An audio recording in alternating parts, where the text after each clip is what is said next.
Sejam bem-vindos a mais um episódio do Gumscast. Meu nome é Guilherme, eu sou diretor comercial e de marketing da Gums Contabilidade e hoje eu tô aqui com Francisco Tavares Júnior, que é empresário, presidente do Conselho da Beluno e presidente da Siges aqui em Jaraguá do Sul, mais carinhosamente conhecido como Chiquinho. Chiquinho, seja bem-vindo ao nosso podcast. Boa tarde, obrigado. É um prazer estar aqui com vocês, Guilherme, Paulo, todo mundo que nos Beleza. assiste aí. Um prazer enorme. Obrigado pela presença. Tô também aqui com uma presença ilustre que é meu pai, Paulo, diretor-geral da Gums Contabilidade, dono desse podcast aqui também. Seja bem-vindo. Legal, que bom estar aqui com o Guilherme e com o Chiquinho, que é nosso conhecido e amigo de muito tempo, né?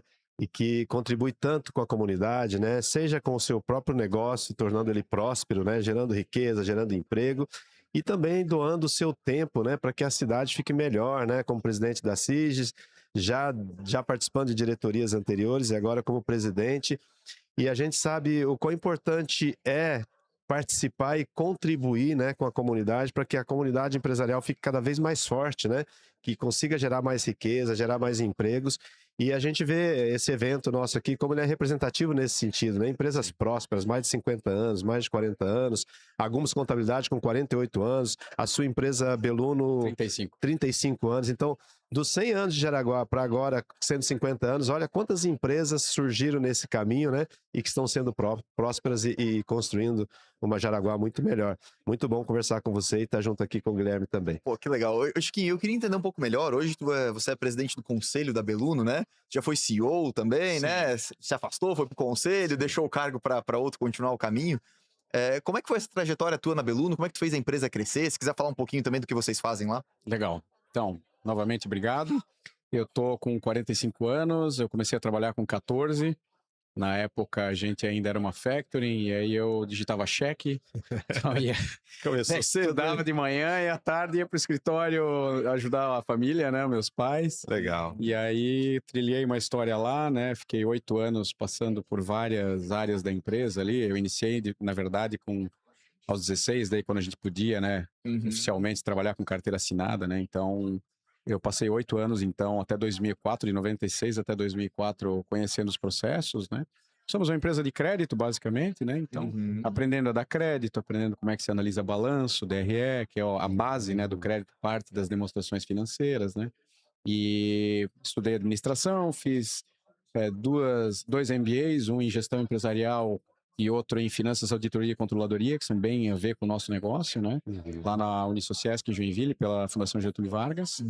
E aí essa foi a base, né? Para que então, ali, quando eu completei os meus 23 anos, o meu pai tomasse a decisão de passar o comando da empresa para mim. Olha só. Bem novo, né? Muito jovem, né? Eu comecei a trabalhar cedo, mas mesmo assim, nessa idade a gente não tem maturidade, né, Paulo? Sim, Assim, é a uma gente, caminhada, é uma quando a gente é construção. jovem, a gente às vezes tem conhecimento técnico, né? Às vezes mais do que os mais velhos, porque a gente Isso. estudou mais. Só que a vivência pessoal, isso tem falta naquele Isso momento. mesmo, isso Então, mesmo. meu pai foi ousado, né, de fazer esse movimento, mas ele tinha um objetivo, né? Nosso negócio estava evoluindo muito rápido tecnologicamente e a gente precisava dar um salto. E ele entendeu que eu era a pessoa que deveria fazer esse movimento.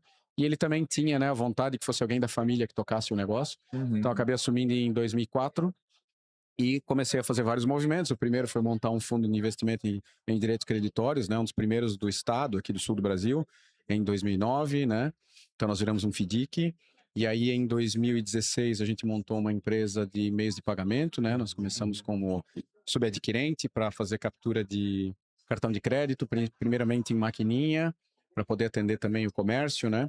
Como a gente sempre antecipou duplicata, né? O nosso principal cliente sempre foi indústria. Que quem vende com duplicata é a indústria, né? O comércio sempre com cartão, a gente não atendia. A Entendi. adquirência foi um jeito de entrar ali. E aí, então, começamos. Depois a gente acabou fazendo um movimento maior para o e-commerce e para pagamentos digitais, que esse hoje é o nosso principal negócio, né? Em termos de pagamento. Interessante. Então, os dois principais movimentos em termos de negócio que a gente fez, né, no meu mandato lá foi a criação do FDIC e a criação da empresa de pagamentos, né? E aí, então, eu toquei a empresa até 2019. Em janeiro de 2020, assumiu um CEO profissional de carreira, que já estava há 10 anos lá, que é amigo meu de longa data, desde a infância, pessoa da extrema confiança da família, que é o Smart Schwartz. E ele, então, está desde 2020 no comando do negócio e eu assumi o conselho da empresa desde então. o que me permite ter tempo para ser conselheiro de outras empresas e também ter um trabalho voluntário mais ativo, né? Inclusive o que eu faço hoje aqui. E já existia esse conselho na Beluno ou foi nesse momento que vocês criaram? Não, o conselho a gente fez logo depois que eu assumi, lá em 2007. Eu assumi em 2004, a gente fez o conselho em 2007. Foi uma das formas que a gente encontrou também de prestar conta para os meus pais, porque o acionista, quando ele sai, ele precisa prestar conta para quem assume. Né? Desculpa, quem assume tem que prestar conta para o acionista. E aí a gente fez essa foi a melhor forma da gente acomodar esse interesse, né? E também a gente tomar as decisões mais complexas em conjunto, né? Então a gente define as alçadas, o que a diretoria pode tomar sozinha, o que o conselho tem que aprovar. Então desde 2007, né? Então estamos numa jornada de quase 20 anos e a experiência já está bem grande nesse sentido. E eu virei um defensor ferrenho aí da governança, né? Porque eu acho que é uma das maneiras mais eficientes das empresas terem longevidade. Não, e que experiência legal de vocês, porque vocês passaram por um modelo de gestão que o seu pai passa para você como filho, né? Como herdeiro mesmo, então sucessor. E você com uma visão de trazer alguém de fora, né? Que aí já não é da família mais, mas é um gestor que continua tocando o negócio, você sai para um conselho. A gente conversou ontem muito sobre isso, essa questão da sucessão, de ser alguém da família ou não ser, né? Que alguém que seja competente para assumir e se não for, buscar alguém que dê longevidade para o negócio, né? E eu acho que você aplicou bem isso lá no negócio, né? E a gente tem uma parceria, a Beluno é nosso cliente, né? A gente acompanha esse processo muito profissional, né? E a gente vê como está prosperando, porque a visão de gestão, ela está bem aplicada nos seus princípios básicos, assim, né? Muito legal, Isso né? aí. Na verdade, quando eu assumi, né? Eu tenho uma irmã mais velha, que ela é quase 2 anos mais velha que eu, né? Ela foi numa formação diferente de carreira e ela sempre teve interesse em morar fora do país, né? Então, até hoje, inclusive, ela mora fora do país, mora na Europa. E eu fui, então, alçado ali para a função. Só que eu também acredito no negócio de ciclos, né? Então, eu tinha uma missão, tinha um ciclo que eu tinha que cumprir. E eu comecei a enxergar que, cara, pô, olha a VEG, né? Sim.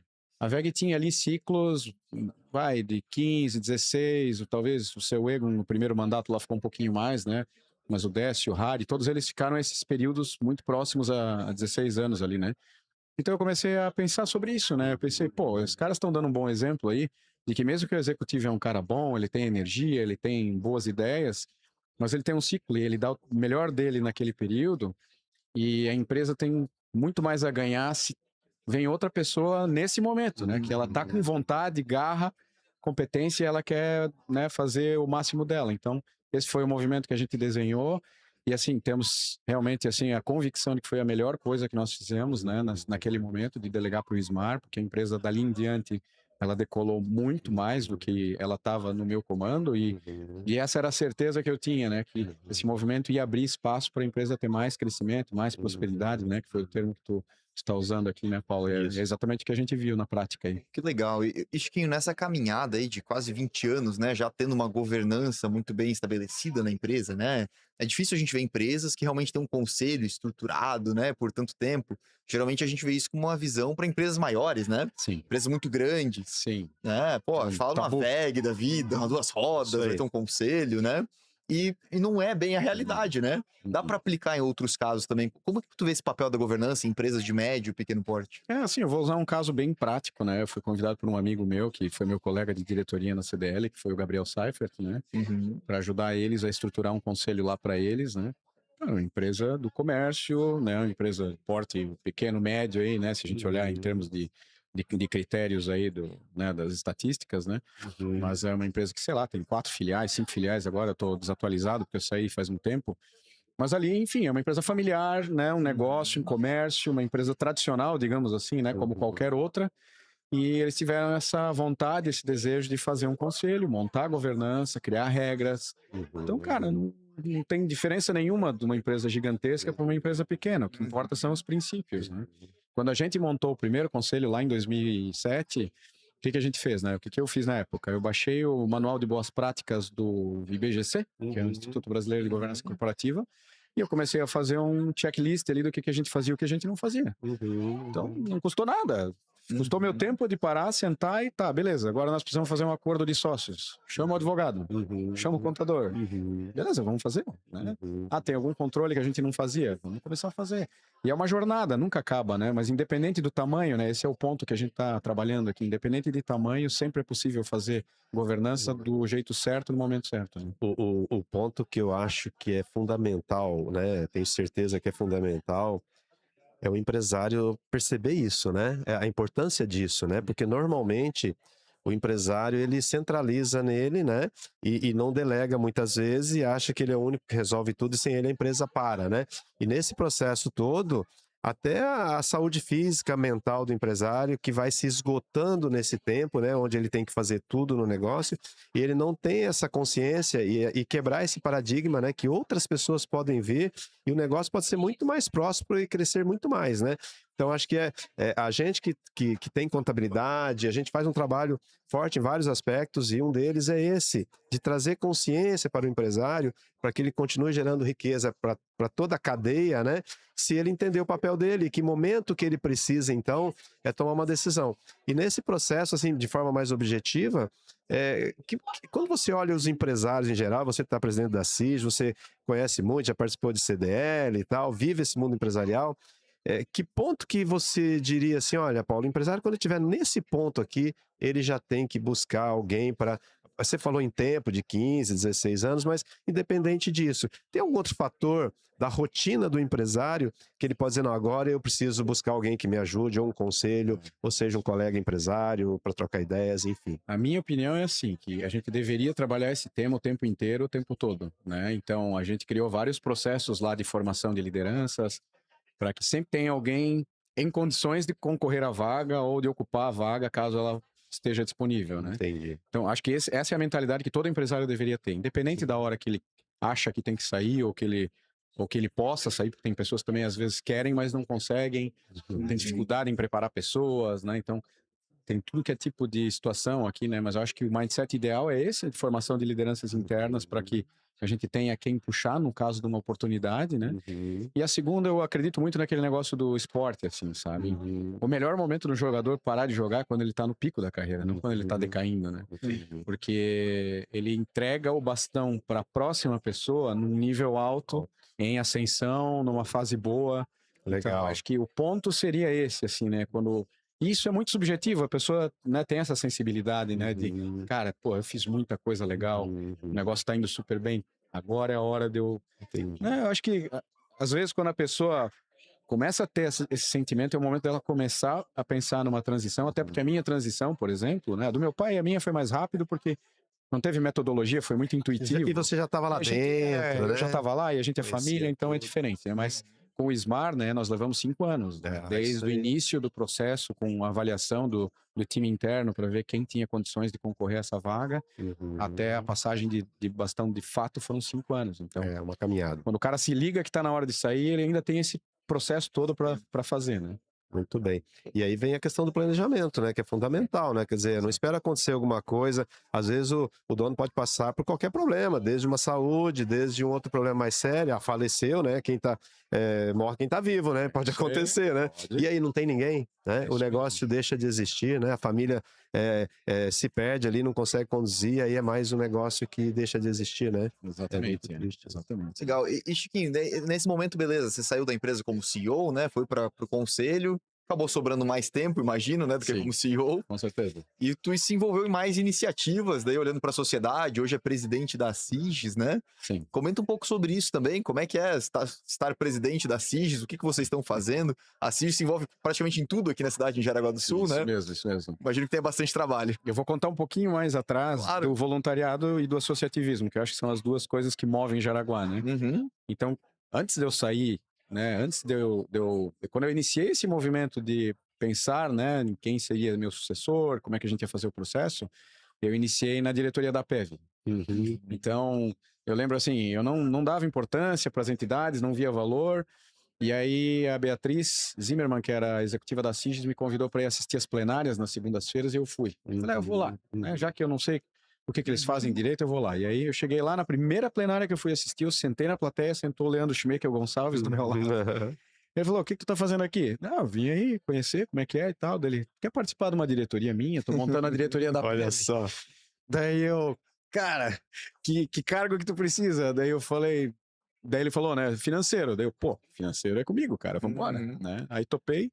Então eu fiquei 2 anos na PEV, né? Foi uma experiência sensacional, foi a primeira, né? A gente foi colega lá, né, Isso Paulo, mesmo, nesse período. isso. Participamos E juntos. aprendi muito, né? Aprendi demais contigo, muito Legal, aprendi, né? Eu lembro que legal. tu me deu vários alertas, assim, ó, cara, olha Legal. isso, presta atenção naquilo. Então, Legal. acho que esse é o barato, né? Da gente A estar troca, né? em entidades, né? Que a gente conhece gente e a gente troca ideia.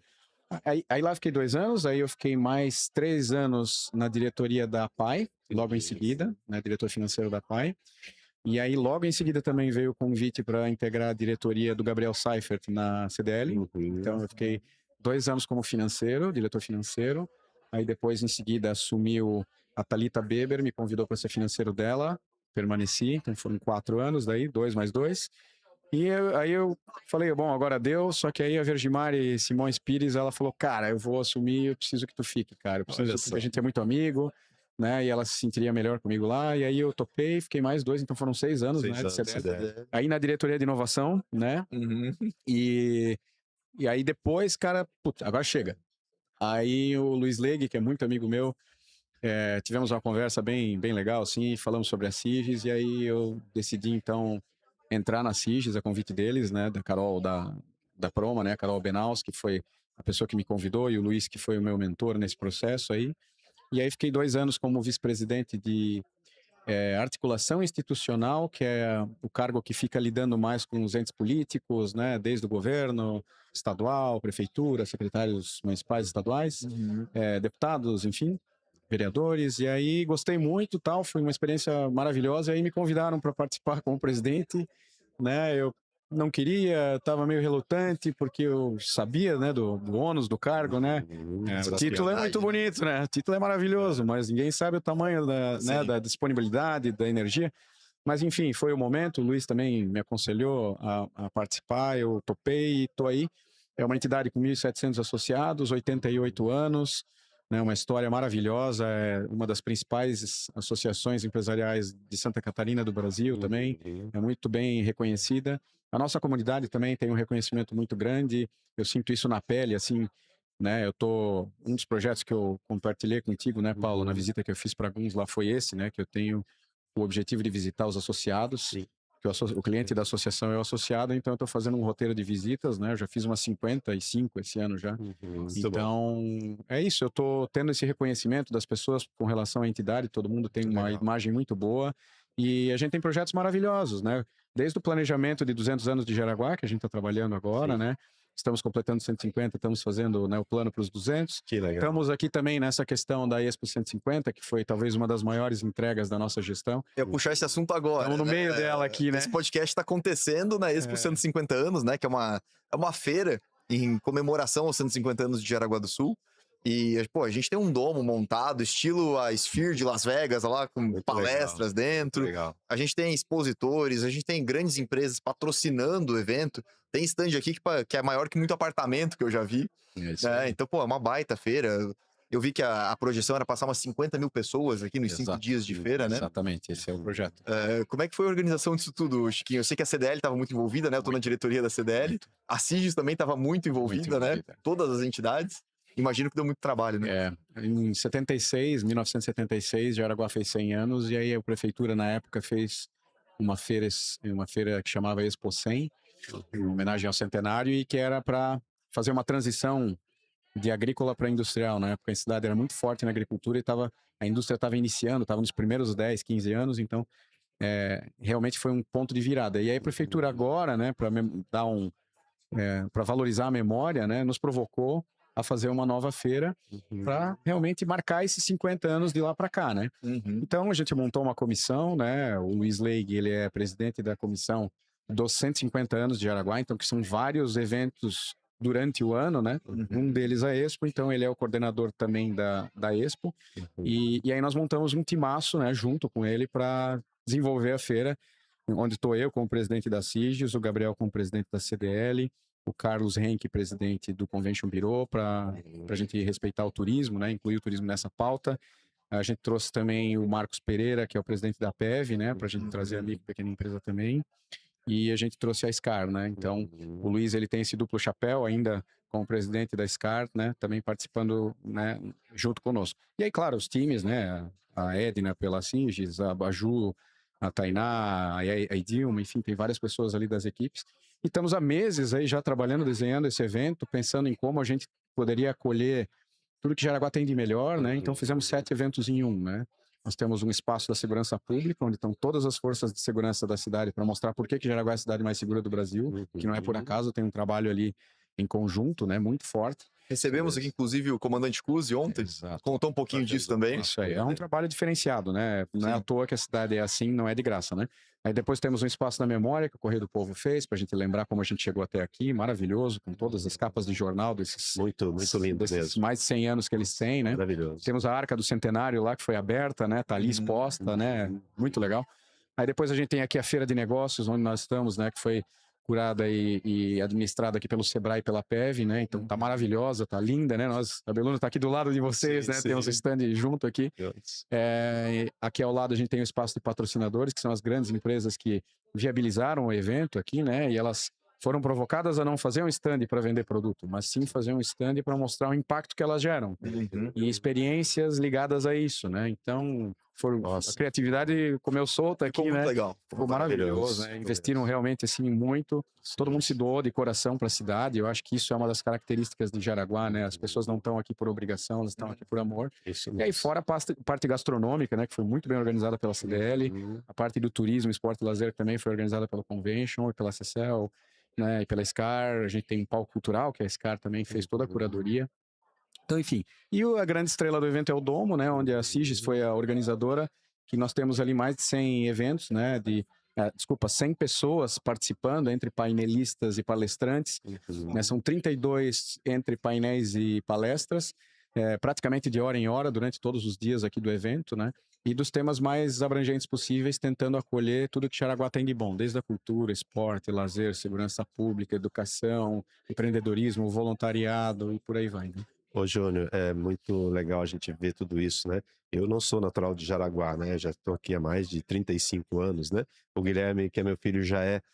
E, poxa, Jaraguá é um case de sucesso, né? Que outros municípios e outros estados poderiam olhar para cá, entender isso e aplicar nas suas cidades, né? Porque você olha desde a educação, da cultura, da segurança, do lazer, quer dizer, todos os aspectos da vida de um ser humano, né? Os negócios prósperos, que gera prosperidade, gera riqueza e faz com que as pessoas vivam melhor, né? Então é um case de sucesso, assim, que arrasa mesmo Jaraguá do Sul, né? Eu tenho orgulho de estar aqui, viu? A gente está discutindo muito aqui no Domo isso, né? Em todas a gente teve palestras sobre memória, sobre a história da cidade, sobre a cultura, como hoje de manhã, né, tem uma palestra muito legal sobre cultura, né, com a Edilma da Escara, o Luiz Leig e o Pavanello, Alcides Pavanello, né, pela Schitzen, né? Então a gente começou a resgatar o porquê que Jaraguá é como ela é, né? Então isso vem desde os fundadores, desde dos imigrantes que tinham dificuldade, eles tiveram que aprender a viver sozinhos nesse cantão aqui e se ajudar, né? Então, pô, agora nós vamos construir a casa do vizinho, todo mundo ajuda. Isso aí. Então esse espírito, né, associativista aqui, ele nasceu e cresceu junto com a cidade. Isso permeia todas as empresas e as entidades, né? E eu ia acrescentar, assim, nós estamos numa mesa aqui que nós três, a gente participa das entidades, né? Eu já participei muitos anos da PEV, da própria CIS, da diretoria, né? E outras entidades. O Guilherme seguiu esse caminho, agora está na diretoria CDL, e você também. Então, assim, é honrar um passado, né? De pessoas e empresários que construíram essa cidade e nos entregaram dessa forma, né? Você pega, por exemplo, o caso da VEG, os fundadores da VEG não existem mais, mas a VEG está no mundo inteiro, né? Então eles deixaram um legado aí de geração de riqueza e nos entregaram, e nós temos que cuidar disso e seguir, né? E fazendo essas transições e continuar passando. Eu tô na fase agora que você falou, aquele momento certo de passar a transição para o Guilherme aqui, que está comigo já há 5, 6 anos aí, que a empresa está bem, está legal, para que ele consiga levar esse legado como uma célula dentro de Jaraguá do Sul. Você tem a tua outra célula e cada empresa dessa representa uma célula que faz o todo funcionar e que daqui a 50 anos, provavelmente eu não estarei mais, né? Quando tiver a festa dos 200 anos, provavelmente o Guilherme está, né? O futuro a gente não sabe, mas que a gente possa seguir, chegar lá em 200 anos de novo, estar comemorando, né? Nessas transições, nessas passagens, para que novas pessoas construam esse caminho. É muito bonito isso, né? É por isso que nós estamos trabalhando no planejamento de 200 anos. É para a gente agora pensar no que a gente quer para daqui os próximos 50 anos e começar a construir isso com os novos entrantes legal. aqui, com os nossos filhos, com os colegas que estão chegando agora, né? E eu acho que o nosso maior papel é esse, né? É conseguir transmitir essa cultura para frente, porque foi ela que nos trouxe até aqui do jeito que nós estamos, né? E eu já deixei a provocação pro pessoal lá da CDL, essa feira aqui não pode acontecer só a cada 50 anos. Tem que ser pelo menos 10 anos. A gente tá escutando bastante isso. Pelo menos a cada 10 a gente tem que fazer um negócio desse aqui. Foi um sucesso. Legal. Merece. Tá muito show, tá muito show. Merece. E Chiquinho, pra gente fechar e te liberar, né? A Beluno é cliente da Gums há muito tempo já, né? Eu nem sei quantos anos, não sei se tu sabe. É, mais de 10 anos, eu acredito. Eu também não tenho esse número agora aqui, mas mais de 10 Mais de anos. 10 anos que estão com a gente lá na Gums Contabilidade. E assim, lá na Gums a gente gosta de falar que a gente não é preocupado só com a contabilidade das empresas, né? A gente gosta disso aqui, do podcast, a gente faz o Gums Transforma, a gente tem um time de consultoria. Eu queria ouvir um pouquinho de ti também, pô, uma jornada de 10 anos com a gente já, né? Como é que tem sido essa caminhada? Passando a tua experiência para as outras pessoas. Inclusive, a Beluno é um parceiro muito importante nessa história do Gums Transforma, que foi também uma inovação, né? A Beluno é uma empresa inovadora, como você trouxe exemplo de renovação de negócio, novos negócios. A Gums também, como contabilidade, a gente não conhece no Brasil uma contabilidade que cria um evento como o Gums Transforma, né? Olhando o empresário, trazendo os insights, já trouxemos Paulo Guedes, César Cielo, várias pessoas que vêm contribuir com a nossa comunidade empresarial. Então a gente tem isso também no nosso DNA, né? E a Beluno contribuiu como parceiro com a gente no período ali, que foi muito legal, porque sem essas pessoas, os parceiros, a gente não consegue construir nada, né? Exato. Então essa relação nossa profissional, que o Gui te perguntou, como é que você vê isso, acho que é legal, né? E também nesse apoio, né, dos projetos nossos. Com aí, né? certeza, Eu tive o prazer de mediar o painel de abertura da Expo, né? E com o Décio da Silva, da VEG, e o Leonardo Zip, da DR, né? Antiga Duas Rodas. E o Décio falou que Jaraguá dá certo porque os empresários torcem para o outro dar certo, Isso. né? E a nossa filosofia da Beluno é parcerias de longo prazo, né? Então é justamente isso, a gente crescer junto com os parceiros, porque assim a gente vai mais longe. E a gente tem justamente feito essa caminhada com vocês, né? Vocês têm nos provocado a evoluir o tempo todo e nós fazendo a mesma coisa, né? Nós viramos instituição de pagamento em 2020. E aí, apresentação ao Banco Central, isso exigiu vários controles, coisas que a gente não fazia antes, né? Isso E mesmo. que a gente teve que aprender junto, né, Juntos, Paulo? Então, juntos, a gente foi estudar juntos, a gente foi buscar especialização, consultorias, todo mundo para poder nós todos crescermos juntos, né? Isso E essa mesmo. é a nossa crença, né? Que o nosso parceiro está conosco, né, a nossa fonte de crescimento, assim como vice-versa. Eu não podia esquecer, Gui, de um ponto importante. O Gums Transforma, ele começou a primeira edição em 22. Era para ser 20, pandemia, prorrogamos para 21. 21 da pandemia, foi 22. E 2022, o Chiquinho participou com a gente. Foi um dos painelistas lá. Sim, foi. Ele e o Alcir da Uesa, nós batemos um papo sobre sucessão, né? Isso há 5 anos, né? Então tu vê que parceria primeira legal, edição do né? Gums Transforma. A primeira edição, quando a gente apostou num evento ali, que teve ali 250 pessoas, né, Gui? Na CIGES foi. Depois nós fomos para a SCAR e isso foi tomando um corpo, né? A comunidade abraçou o projeto. E muito obrigado, assim, de você ter contribuído como patrocinador e como presença, levando também informações para as pessoas. A gente é muito grato por isso, pode ter certeza, tá? Bom, eu que agradeço e reforço aqui a parceria, né? Somos realmente muito gratos de ter vocês na nossa jornada. E recomendo, super recomendo o trabalho da Gums, né? Para quem não conhece, o Gums Transforma é sensacional, né? Não tem como explicar, tem que ir lá assistir para passar a experiência. Que show, que show. Chiquinho, obrigado por participar com a gente aqui do podcast, obrigado por essa edição. Pai, obrigado também por mediar aqui com a gente. Obrigado. E você que está assistindo, obrigado por ter nos assistido. Espero que a gente tenha conseguido te ajudar em alguma coisa, com dicas de gestão, economia, investimentos, o teu dia a dia de empresários para empresários. Esse foi mais um episódio do Gumscast. Até o próximo.